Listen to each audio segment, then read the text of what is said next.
This is gonna be the best body transformation video I have ever done. I'm gonna lay out my blueprint for you step by step. I can't believe I'm giving this away for free, but here it is. When it comes to body transformation, why do we wanna do things in phases? You can't just perpetually cut body fat, and you can't just perpetually gain weight and muscle tissue. You have to choose between one or the two. So how do you know which phase you should do first? Well, look at your body. What about your body would you like to sculpt, add, take away, change, etc.? With the overarching mantra of I love my body no matter the season, if you're finding yourself focusing on your midsection, your fluff, your body fat, then you need to reduce body fat, and that means long-term commitment to a caloric deficit. If you find yourself saying, I'm happy with my waistline, but I want more butt, or I want more definition in this specific place, you may want to commit to a muscle tissue and strength gaining phase. So let's get into how do we approach a cutting phase. No matter what, there is no perfect calorie formula. What I do is I go online, I use 3 or 4 of the online calculators, I take the average from those, I set my calories, I start tracking, and then you just got to see which way your weight trends. For macros, we obviously want your protein set as high as possible. The higher your protein goal, the more effective your cut will be, but it also needs to be a number that you can consistently hit. For most women, this is going to be around 100 grams plus, 130 on the high end. If you have some experience lifting or you have some more lean body mass from an athletic background, that can be a little bit higher, maybe 130, 150 grams. You want the majority of that protein coming from food sources. Only use supplements as a supplement. I recommend putting fats between 25% and 35% of total calories, and then just fill the rest in with carbs. On the topic of sustainability, knowing that protein and total calories are really all that matters in terms of fat loss results and muscle preservation, I highly encourage 20 to 30% of your calories come from foods that you just fucking love. Whatever the hell you want. It doesn't affect your results, it's self-incentivization to hit your goals, and it makes the process so much more fun, feasible, and enjoyable. We don't want the pressure of feeling like you have to have perfect macros every day in order to have a successful cut. Monitor your hunger, your energy, and weigh yourself the exact same time of day, exact same conditions, clothing, scale, and at the same point of your menstrual cycle. You don't want to make adjustments that are influenced by hormonal fluctuations. So I recommend weighing bi-weekly at the most frequent, and then compare one set to the next month's set. Note the trends, adjust accordingly. If you're losing weight faster than 1.5 pounds per week on average, increase calories by about 200. Do this primarily from carbohydrates, protein if you can, and keep fats the same percentage of total calories. When it comes to what metric we use for progress, body weight is a decent metric to use short term, not so much long term. The reason I say that is because the longer you're in either phase, the less the scale is going to move. Simply use the scale to tweak your calories one way or the other in the beginning of a cut, and then as time goes on, use other more relevant metrics such as your waist circumference, body fat calibers, in-body tests, obviously bearing in mind the margin of error with those tools, and acknowledging that despite that margin of error, you can still track trends with them. Weight fluctuates daily, inches and body fat percentage do not. Here's some common struggles during a cut and how to deal with them. Hunger, the biggest one. You can stave off hunger by having more protein per meal, having complex carbohydrates with your first and last meal of the day. Complex carbohydrates would be like sweet potatoes, oatmeal, yams, sourdough bread. Budgeting your fats for times when you're gonna go without food for a while, because remember, fats slow digestion. Eating frequently. Mineral balance and hydration, that's a big one. Low on minerals, you tend to have more salt cravings. Fiber intake. Fiber is also satiating. Another struggle during a long-term body fat cut is the feeling of deflation, losing your butt. A lot of this has to do with glycogen, which is stored in your muscle tissue, so when calories get lower, you have less glycogen in your muscles and they won't pop as much as when you're eating more calories. Some of this also has to do with subcutaneous water storage, sodium, stuff like that. It's just a part of the process, all temporary. Remember the long-term vision. Your strength training will eventually decline during a long-term cut. It's simply impossible to continue getting stronger whilst taking in less fuel. This is normal, it's a part of the game, so to compensate for these decreases in strength, we do the following. Total training volume, the amount of sets you do, on the low end, while prioritizing compound lifts, squat, bench press, rows, deadlift, split squats, pull downs or pull ups, and then your accessory movements are just variations of those movements. The woman who masters 3 to 4 compound movements always outperform and get better results than the woman who does 50 different exercises she saw on Instagram half-assed. Applying all these concepts, stay committed for at least 6 to 8 months. Keep going for a few weeks even when you think you're satisfied with your body fat percentage. Squeeze every little bit you can out of this phase because it will only make the next phase, the tissue gaining phase, easier. And the tissue gaining phase is the harder phase. Let's get into it. We raise the calories to 150-ish above maintenance, and we now make our main metric strength.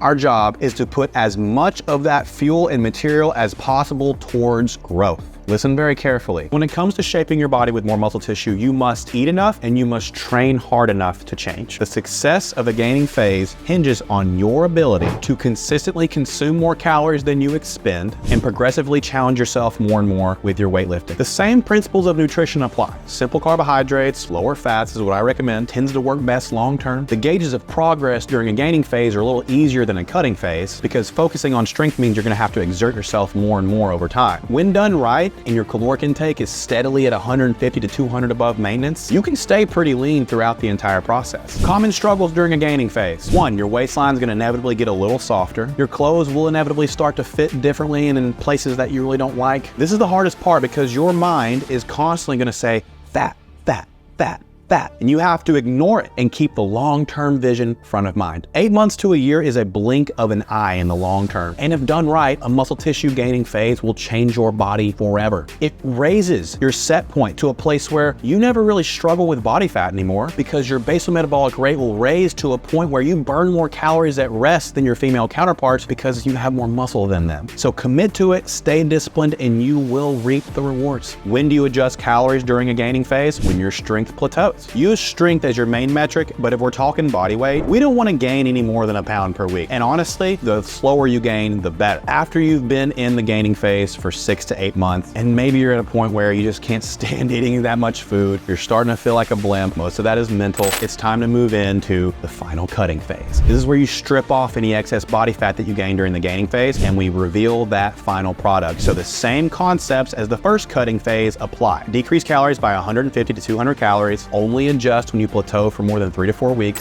Protein up high, I can't stress that enough. Use the mirror as your gauge. Waist inches as well. At some point the scale will slow down, it's inevitable. Maintain as much strength as possible. Continue to do those compound lifts that you did the entire time. We lift hard no matter the phase because lifting either gains or maintains precious muscle tissue, and that is the shape that we want to preserve. The end point is when you love what you see naked in the mirror. I mean, you should already love it, but you know what I mean. When your body is as lean as you want it to be.